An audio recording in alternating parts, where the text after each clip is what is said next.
Good morning students. हमारा जो आज का टॉपिक है वो है इलेक्ट्रोमैग्नेटिक वेव थ्योरी। देखिए, अब तक हमने पढ़ा कि एटम है वो कैसे डिस्कवर हुआ, कैसे इलेक्ट्रॉन, प्रोटॉन और न्यूट्रॉन आए, कैसे पता चला कि जो एटम की जो स्ट्रक्चर है वो स्फेरिकल है, न्यूक्लियस में प्रोटॉन और न्यूट्रॉन होते हैं and the electrons are revolve around this. अब क्वेश्चन ये है, what is the nature of the atom, कि एटम का नेचर कैसा है। कुछ ने कहा एटम का जो नेचर है वो कैसा है, पार्टिकल जैसा है क्योंकि इसका मास होता है। तो कुछ ने कहा नहीं, एटम का जो नेचर है वो कैसा होता है, वेव जैसा होता है। तो वेव पार्टिकल और वेव नेचर पढ़ने के लिए सबसे पहले हमें समझना पड़ेगा कि वेव एक्चुअली होती क्या है। तभी तो पता चलेगा कि कैसे हम कहेंगे कि जो एटम है उसका वेव कैरेक्टर भी होता है। वे पार्टिकल नेचर तो होता है क्योंकि हैवी है, और कोई भी चीज अगर पार्टिकल की बनी होती है, पार्टिकल होते हैं, तभी तो उसका कोई ना कोई मास होता है। तो अब हम पढ़ेंगे कि वेव नेचर कैसा होता है, बट उससे पहले हमें पता होना चाहिए कि वेव क्या होती है। तो वेव के बारे में थ्योरी दी गई इलेक्ट्रोमैग्नेटिक वेव थ्योरी, जो आज का हमारा टॉपिक भी है, इलेक्ट्रोमैग्नेटिक वेव थ्योरी।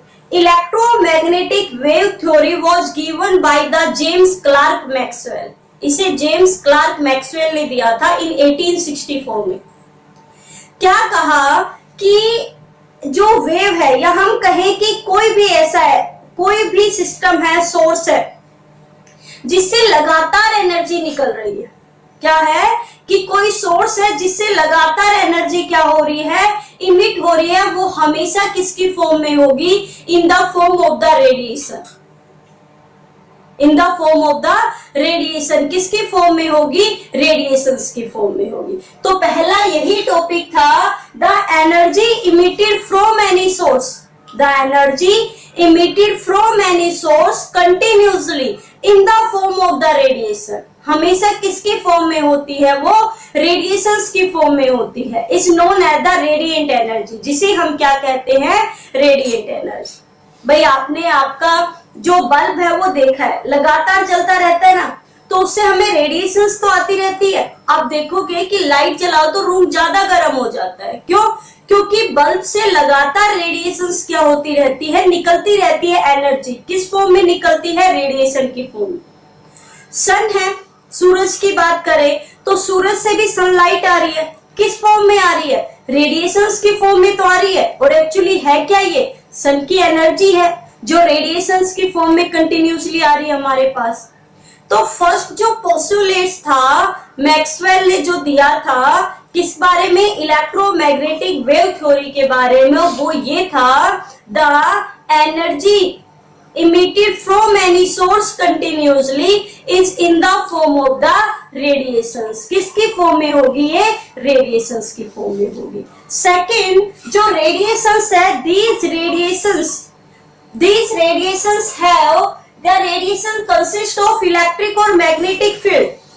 जब देखा गया कि रेडिएशंस के पास दोनों है, these have the electric और magnetic field which are perpendicular to each other, जो एक दूसरे से कैसी होती है, हमेशा परपेंडिकुलर होती है। And also these are perpendicular to the direction of propagation, और जहां से ये आ रही है उस डायरेक्शन से भी ये क्या होती है, परपेंडिकुलर होती है। मान लो हम इसकी बात करते हैं, ये डायरेक्शन है जहां से ये प्रोड्यूस हो रही है, किसी से भी, यहाँ पे हमारा कोई सोर्स रखो और यहाँ से ये लगातार क्या हो रही है, प्रोड्यूस हो रही है।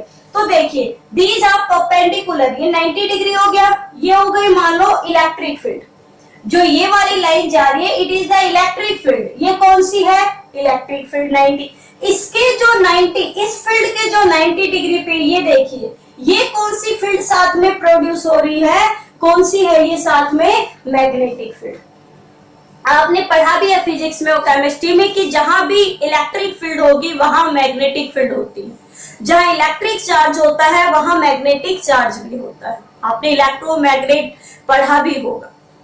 तो यहाँ क्या है, देखिए, and both electric field and magnetic field are perpendicular to each other. ये हमेशा एक दूसरे से परपेंडिकुलर होती है। अगर इलेक्ट्रिक फील्ड ऐसे ऑस्किलेट देखिए ये ऑस्किलेट हो रही है, लगातार चल रही है ऐसे। भाई कोई भी वेव है लगातार ऐसे चलेगी ऐसे। तो अगर ये मैग्नेटिक फील्ड है, ये लो ये मैग्नेटिक फील्ड है, तो बिल्कुल इसके परपेंडिकुलर ऐसे ये क्या जाएगी, इलेक्ट्रिक फील्ड। अगर ये इलेक्ट्रिक फील्ड है ऐसे, तो इसके बिल्कुल परपेंडिकुलर क्या जाएगी, मैग्नेटिक फील्ड। हम बोलते हैं, देखिए आप कभी यहाँ पे गले पे हाथ रख के देखिए, वाइब्रेट होता है। वाइब्रेट मतलब ऑस्किलेट, वेव्स निकल रही है, ऑस्किलेशन हो रहा है, ऑक्सीलेशन हो रहा है लगातार। तो ये वही है ऑक्सीलेट, यहाँ पे आपको ड्रॉ करके बताया गया, ये लगातार चल रही है ऐसे ऐसे, यहाँ एक पॉइंट से लगातार ऐसे चलती जा रही है। भाई हमारी जो साउंड है वो दूसरे तक पहुंचती, एयर में ऑक्सीलेट ही तो करती है, तभी तो दूसरे जाती है। अगर कोई मीडियम नहीं है तो हमें सुनाई देगा नहीं, क्योंकि हमारी आवाज प्रोपोगेट नहीं कर पा रही है। तो क्या होगा, जो ये लाइट है, रेडिएशन है, इसमें इलेक्ट्रिक और मैग्नेटिक फील्ड दोनों होती है। इलेक्ट्रिक और मैग्नेटिक फील्ड एक दूसरे के परपेंडिकुलर होती है और उस डायरेक्शन के भी परपेंडिकुलर होती है जहां से ये आ रही है, प्रोपोगेट हो रही है, प्रोड्यूस हो रही है। तो ये था हमारा सेकंड पोस्टुलेट। थर्ड पोस्टुलेट क्या होगा कि जो रेडिएशंस है ये क्या कर रही है, जिस वेलोसिटी से लाइट ट्रेवल करती है उसी वेलोसिटी से रेडिएशन भी ट्रेवल करती है। भाई हमारी जो सनलाइट है वो आ रही है 3 × 10⁸ मीटर पर सेकेंड, यही है ना, यही है। तो इतने में आ रही है, तो यही बिल्कुल same the radiation positive wave character, radiation के पास कौन सा है, वेव कैरेक्टर है, ये वेव की तरह ट्रेवल करती है और सेम उसी वेलोसिटी से ट्रेवल करती है जिस वेलोसिटी से कौन ट्रेवल कर रहा है, लाइट ट्रेवल कर रही है। ठीक है। फोर्थ जो पोस्टुलेट है वो ये है कि इन्हें किसी भी मीडियम की रिक्वायरमेंट नहीं होती। The radiation does not require any medium. Radiations के लिए किसी भी मीडियम की रिक्वायरमेंट नहीं होती है। अब कहीं बल्ब ग्लो करेगा वो, चाहे आप वहां पर एयर है या नहीं है, वो वैक्यूम है या नहीं है। हमारी जो अर्थ है यहाँ पे भी सनलाइट आ रही है, बाकी जो भी प्लेनेट है वहां पे एटमॉस्फेयर नहीं है, पर वहां भी सनलाइट तो आती है, क्योंकि वो कौन सी फॉर्म में आ रही है, रेडिएशंस की फॉर्म में आ रही है। और रेडिएशंस के पास वेव कैरेक्टर है, लगातार आती रहती है। तो ये कुछ पोस्टुलेट्स थे जो किसने बताए थे, मैक्सवेल ने बताए थे। इसी के बेसिस पर बताया गया था कि एटम का जो नेचर होता है वो वेव नेचर होता है। बट वेव नेचर से पहले कुछ बेसिक चीजें हमें वेव के बारे में पता होनी चाहिए, जो अभी हम पढ़ेंगे। बहुत इंपॉर्टेंट है, वहां से कोई ना कोई क्वेश्चन आपके पास आ ही जाता है। आपने अच्छे से नोट डाउन भी कर लिया होगा। आई होप आप अच्छे से लिख रहे होंगे, नोट्स बना रहे होंगे, पढ़ रहे होंगे। देखिए अगर आप नहीं पढ़ेंगे तो इस लॉकडाउन में आपके पढ़ने की आदत छूट जाएगी और फिर आपके माइंड में, वो कहते हैं ना, रखे रखे भी किसी चीज पे क्या लग जाती है, जंग लग जाती है, तो दिमाग भी देखो फिर काम करना बंद कर देगा। पढ़ाई तभी होती है तब आप लगातार पढ़ते रहोगे। तो चलिए अब कुछ कैरेक्टर्स पढ़ते हैं। ये हमने बनाई है कोई भी वेव, ये हमने मान लो एक ही फील्ड बना दी है लोगों ने। ऊपर जो होता है इसे कहते हैं क्रस्ट, यहां से जो यहां तक की हाइट इसे कहते हैं क्रस्ट, और ये जो हाइट है इसे कहते हैं ट्रफ। क्या कहते हैं, ट्रफ। अब कुछ बेसिक टर्म है, बेसिक टर्म्स है किसके बारे में है, वेव के बारे में। बेसिक टर्म्स ऑफ वेव, कि वेव के बारे में कुछ बेसिक टर्म है। फर्स्ट कि एम्पलीट्यूड क्या होता है, एम्पलीट्यूड, एम्पलीट्यूड जिसे हम लिखते हैं स्मॉल ए से, किससे लिखते हैं, स्मॉल ए से। एम्पलीट्यूड क्या होता है, ये जो वेव की जो हाइट है वो कितनी ऊपर या कितनी नीचे जाती है। देखिए दोनों डिस्टेंस इक्वल होंगे, ये बात ध्यान रखना क्रस्ट और ट्रफ की। तो वेव की कितनी हाइट है उसे हम कहते हैं एम्पलीट्यूड। भाई ऐसे मान लो एक वेव जा रही है, तो वेव जितनी ऊंचाई पे जाती है उतनी नीचाई पे जाती है हमेशा। तो वेव कितने, आपको भाई देखिए वाइब्रेट होता है, एक बार तेजी से होता है फिर एकदम डाउन हो जाता है, फिर तेजी से होता है फिर डाउन हो जाता है ना। तो सेम वही है, वो भी है कि वेव नेचर ही है। तो देखिए ये जो हाइट है क्रस्ट की या ट्रफ की, इसे हम कहते हैं amplitude. The height of crest और trough, the height of crust or trough is known as amplitude, is known as amplitude। उसे हम क्या कहते हैं, एम्पलीट्यूड। अब ऑब्वियसली ये हाइट है तो इसको हम किस में मानेंगे, अगर इसकी यूनिट है तो यूनिट वही होगी जो यूनिट किसकी होती है, लेंथ की। भाई हम मीटर कह दे या सेंटीमीटर में ले ले तो ये क्या होगी, इसकी यूनिट होती है।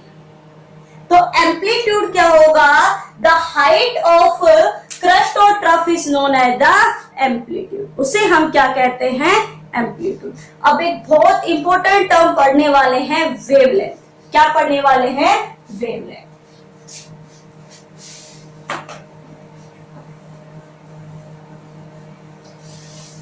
ये देखिए, ये जो लेंथ है यहां, ये एक वेव कंप्लीट होती है यहां तक, मतलब एक इसकी डिस्टेंस खत्म होती है कि एक बार इसने तेजी से वाइब्रेट किया फिर डाउन हो गया, इसे ही कहेंगे ना एक वाइब्रेशन। भाई एक बार ऊपर गई फिर नीचे आ गई, फिर दोबारा वो तो रिपीट होती रहती है।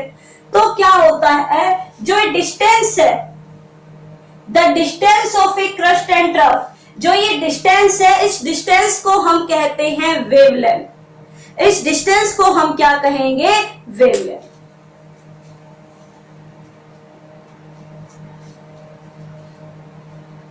क्या कहेंगे, वेवलेंथ। तो वेवलेंथ को हम लिखते हैं, देखो लैम्डा।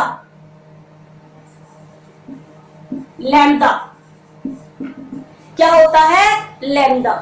तो क्या लिखेंगे, the distance between two consecutive crust और ट्रफ। भाई क्रस्ट और ट्रफ के बीच की जो ये डिस्टेंस है, यहां तक की और यहां तक की, दो हो गए ना, एक क्रस्ट और एक ट्रफ। इस डिस्टेंस को हम क्या नाम देंगे, वेवलेंथ नाम देंगे। कि एक वेव की लेंथ कितनी है, नाम से है वेवलेंथ। वेव की लेंथ कितनी है उसे हम क्या कहेंगे, वेवलेंथ कहते हैं। The distance between two consecutive trough or thrust is known as wavelength.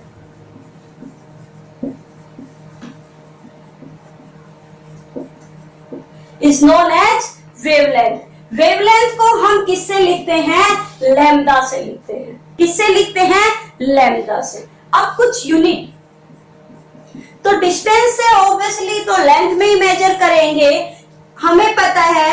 हम देखो, अब ये डिस्टेंस इतनी बड़ी तो है नहीं कि हम इसको मीटर और सेंटीमीटर में कर सके। एक वेवलेंथ है जिसे हम देख भी नहीं पा रहे, रेडिएशंस की कैसे ऑस्किलेट हो रही है, तो ये इतनी छोटी होती है कि इसे हम मीटर और सेंटीमीटर में तो क्या नहीं कर पाते, मेजर नहीं कर पाते। तब हम इसे मेजर करते हैं 1 आर्मस्ट्रॉन्ग। Armstrong means 10⁻⁻10 metre. ये इसे कहते हैं हम nanometre, NM, nanometre. 1 nanometre equal to होता है 10⁻⁹ मीटर। या इसे हम कहते हैं 1 pm पाइक्रोमीटर। 1 pm पाइक्रोमीटर, इसे हम कहते हैं 10⁻12 मीटर। क्योंकि ये इतनी छोटी छोटी है कि हम इसे क्या नहीं कर पाते, मीटर और सेंटीमीटर में नहीं ले रहे, इसीलिए देखो कितनी कम आ रही है। 10⁻10 का मतलब है 0.0010 जीरो लगा के फिर लिखो 10, तो देख लो कितनी छोटी है। तो ये है वेवलेंथ। हमने पढ़ा, पहले क्या पढ़ा हमने, एम्पलीट्यूड, और आज हमने क्या पढ़ा है, वेवलेंथ। और पढ़ी हमने इलेक्ट्रोमैग्नेटिक थ्योरी। आगे कुछ और बेसिक कंसेप्ट पढ़ेंगे, वो पढ़ेंगे कल। आज आपके लिए इतना ही काफी है। Thank you. वीडियो को लाइक करना मत भूला करो भाई। Thank you.